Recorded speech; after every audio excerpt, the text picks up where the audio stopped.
is being reported the Knicks had offered Carmelo to the Cavs in exchange for Kevin Love. Carmelo has a full no-trade clause, but said recently he would consider waiving it. But it could have meant Carmelo and LeBron together.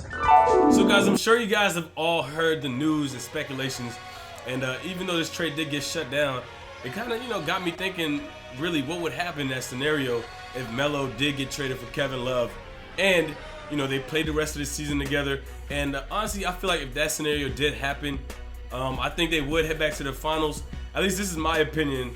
In this scenario, I feel like if this happened, the Cavs will run through the East. They will get to the finals.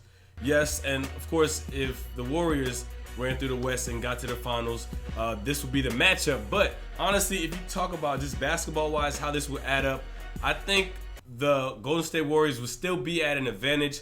One of those reasons because, for one, Carmelo Anthony's not as good of a rebounder as Kevin Love is, and he's not as good of a spot-up shooter. So instantly, the Cavaliers lose that. And also from a matchup standpoint, Klay Thompson, I think, will flat out torch Kyle Korver. And even if J.R. Smith was back from injury, I don't think it would be that big of a difference. I think it just would hurt the Cavaliers because they would lose more rebounding presence that they get from Kevin Love. So Melo, yeah, he would help in scoring, but look at it this way. Melo is an isolation player. He likes to get the ball in a certain position, and he likes to hold the ball for 10 plus seconds in a possession. Now, with LeBron being on the team and Kyrie Irving being on the team, that's not going to happen. So instantly, Melo's going to have to change his game. He's either going to have to adjust to the Cavaliers' way of playing, or the Cavaliers are going to have to adjust to the way Melo plays. And I doubt that's going to happen with LeBron on that roster. So I'm excited to see what happens and how these guys gel. Obviously, LeBron James and Carmelo Anthony grew up together. They were both the top players in high school. Melo going to Syracuse for 1 year, and LeBron dominating his senior year in high school, and then both getting drafted in the top 5. I think this is a cool scenario to really check out and see what would happen. I'm excited to use both these guys on the court together just to see how fun and how different the playing style is going to be. So let's go ahead and jump into the game. All right, man, let's start this off. It's going to be very interesting to see. And dang, Melo has to change his number. So now he's 41. That's a weird number. Wow. Melo would never pick 41 as a number. That's just the first thing. Get that out of my house. Get that out of my house again. All right, let's give it to Braun. Kyrie. Oh, yeah, we got to check out this pick and... Oh, okay. I was going to say pick it. Oh, here you go.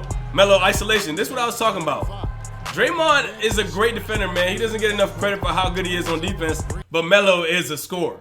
The only difference is, will Melo keep up with the way this Golden State Warriors team moves the ball? That's the only thing I'm curious about. That's the thing I think would be the biggest thing.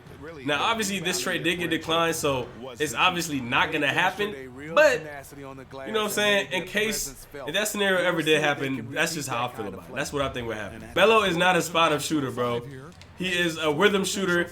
He likes to make his moves before he gets the shot off. And that's just how he plays. Oh, my gosh. Curry's hot early. This is not what I wanted. And in situations like this, can Melo come out there and switch on the pick and pops? Can he stand up and play better defense? That's the biggest question. I definitely understand, like, LeBron's frustration, though. If you look at it this way, last year, Draymond was out for the last game, for Game 7. And the Cleveland Cavaliers obviously won, but think about it. Warriors got a lot better, and the Cavs really didn't get that much better. So it's obvious why he's frustrated, man. He doesn't think this year's team can compete with Kevin Durant and Golden State Warriors with Draymond Green at full strength. I don't know if they really could compete with him. But for LeBron being frustrated, though, he definitely has his reasons. He wants to win, man. He wants to, create a legacy, obviously. And that's what he needs. He needs to win if he wants to create a legacy. Oh, get out. Oh, that's Iguodala. We're good. We're good.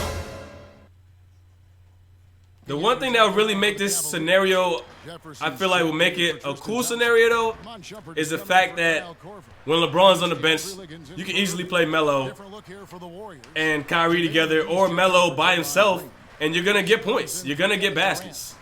And right now, Golden State is just hitting everything. All right, we get that pick and pop with Bron. He got the one-on-one with my man over here, Skinny Mini, Sean Livingston. Oh, yeah. Good take, Bron. Let's go. So far, LeBron's dominating, though, 7 points early in his first quarter. Now, one thing I'm curious about is if that trade were to go down, it obviously wouldn't be just Melo for Kevin Love like that. Nah, trades don't happen like that in the NBA because of money reasons and other reasons as well as cap space. So I feel like it would have to be more than that. Somebody else would have to go. Obviously not Shumpert. They wouldn't want to get him back. Obviously not J.R. Smith. Maybe Richard Jefferson would have to go. I'm not sure. But it would be a really weird scenario though. I don't think that'd be a smart trade for the Cavaliers whatsoever. And right now, okay, oh come on, bro. Their shooting would not get better with Melo. Their shooting would get worse. Their shooting would get a lot worse with Melo on the team. I'm not sure exactly what percentage Kevin Love is shooting for from the three-point line this year, but I know it's better than Melo's, man. I know for a fact. Come on, Melo. Come on, Melo. Thank you. I need to see you get buckets. One thing I think, though, will happen in this situation is Melo will become a better basketball player. Playing with his peer in LeBron, LeBron would demand so much from Carmelo that Melo would have to play better. He would have to. And there you go, LeBron with the stuff. We're down 1. I'm just thinking of when LeBron went to Miami. I think Dwayne Wade became a better basketball player. And even though his stats didn't show that, his presence on the court showed it. You know what I'm saying?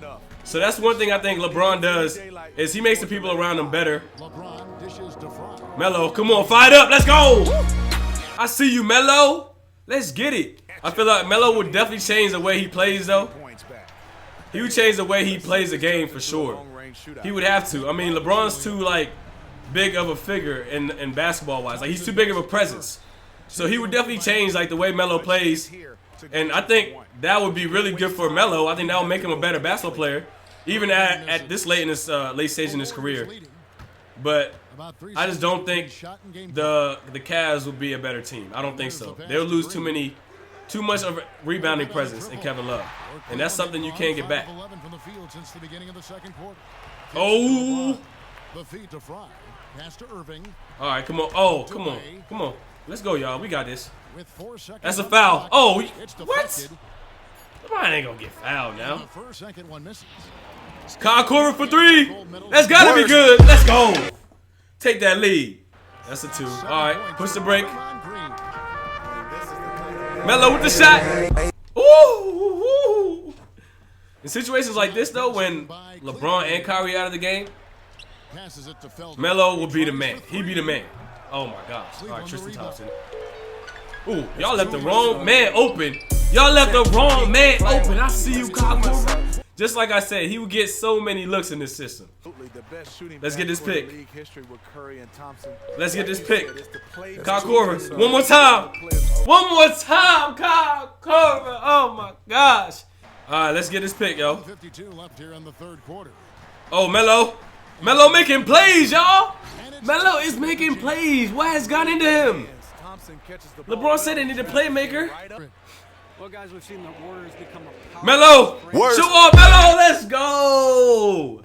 LeBron and Kyrie on the bench, and Melo is stepping up. Good rebound, LeBron. Kyrie 3-ball. Kyrie 3-ball. Irving misses. Well, his team is winning. Oh, good stuff, Kyrie. Make it happen, Kyrie. Let's go. My man got in foul trouble, but now he's making plays in the fourth quarter. And to be honest, this is my opinion. Y'all can say whatever you want. I know there's a lot of big LeBron fans, blah, blah. But if you look at this whole entire roster, man, right now with Kevin Love, Kyrie's the most clutch player on that roster, by far. It's not even a comparison. The plays he's made in the fourth quarter and then, like, last-second shots, nobody else on that team has done so at the same rate. No, none of them. None of those players except for Kyrie. Oh, yeah. DeAndre Liggins, Mr. Defense. I see you, boy. Let's go. He's been a really good addition to this team, man. He's shown that he can play at a high level. And I'm sure he's one of those guys LeBron likes to play with a lot, man. He can make plays, especially defensive plays, guard guys from 94 feet, and that's definitely a big part of their team. Now, one thing, though, I'm going to be honest with, man. This Warriors team is the hardest team to beat in 2K history, bro. They always find a way to come back in the fourth quarter no matter what. They got Klay Thompson, Steph Curry, and Durant. So those are guys that are fourth quarter playmakers and guys that can really go off at any given quarter. Oh, good D, LeBron, but Kevin Durant knocks down the layup. So Melo, man, he really did have a great game, though. 16 points, 4 rebounds, and 1 assist. And he's shown that he could be a team player when he needs, even though he just turned over the ball. He could be a team player with the right group of people around him, and I believe that too. Honestly, man, he's a great player, future Hall of Famer. He does not get enough credit for how good of a player he is. He won a championship at Syracuse, so he's obviously has that winning blood, that winning gene in him. So to me, when the media criticizes him, I think it's unfair because they really don't know how hard he works and how much he cares about winning, man. They're just looking at his team's overall record, and he's been put in bad situations, man. He's a Hall of Fame player. He's an Olympian. He's one of the best scorers of all time. And he does deserve a ring, man. If there was a ring you could get for deserving a championship but not winning one, he'd be one of the first players. Him and AI would be one of the first players in NBA history to get that for sure. And Charles Barkley, bro. Let's go ahead and look over the stats. So now looking at the stats, man, obviously we played in like 6-minute quarters. So just imagine these stats just about doubled, I guess you could say. I think that's fair to say, just about doubled. Melo ended up with 16 points, 4 rebounds, 1 assist, 1 steal, and he only had 1 turnover, man. He was making plays. He was making those hockey. He had a lot of hockey assists, so where he'd make the pass, but the person that he made the pass to made another pass, and that was a knockdown shot. So he doesn't get credit for that assist, but that play was entirely because of him. Kyle Korver, like I said, would be, I think, the biggest beneficiary if this was to happen because a lot of people double Melo, and that would leave Kyle Korver wide open, and he's obviously a knockdown shooter, so he would definitely benefit from that, and so would Channing Frye. LeBron had a LeBron-type game. Obviously, he only had 9 points, which is not what he would really get in a full-course game, but he ended up with 9 points, 4 rebounds, 6 assists, and this would basically translate into a triple-double, so he would play really well. His assist numbers, I think, will go up, maybe for him making more plays for Melo, and he is a playmaker, so that's exactly what he would do. And obviously he got rebounds, did all the little things that LeBron does. And he ended up with the win, which is the reason why he's been asking for a playmaker. Now, Kyrie Irving was obviously in foul trouble. He had 4 fouls in the first half. So obviously he's not going to score that much, but he ended up having 7 assists, man. And a lot of people say Kyrie Irving's not a playmaker, which I sometimes agree with because I feel like he's a shooting guard in the point guard's body. But he's so good of a player that he knows how to make plays when he has to. But other than that, he's usually looking to score and be aggressive. So we're going to wrap this up, man. I hope you guys enjoyed this episode. I definitely want to do this scenario because I really thought what would happen if Melo joined this year's Cavaliers team. I think he would definitely help him out in the Eastern Conference, but in the finals, I don't think that it would work in their favor, man. I think the Golden State Warriors adding Kevin Durant, they kind of just took that next step, man. And I don't know if there's a player out there that the Cavaliers can get that can get them to that point that the Warriors are on. So that's just my opinion. Obviously, you guys can put down your opinions down in the comment section.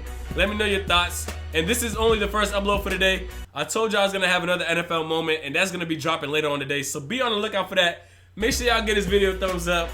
Don't forget to subscribe if you haven't already, man. You're enjoying this content. And for now, I'm going to see y'all later today with the NFL moment, and I am signing out. Look, I got $1 million schemes and $1 billion flows, $1 million schemes and $1 billion. I got $1 million schemes and $1 billion flows. I put my heart in this work, cause that's just all that I know. Look.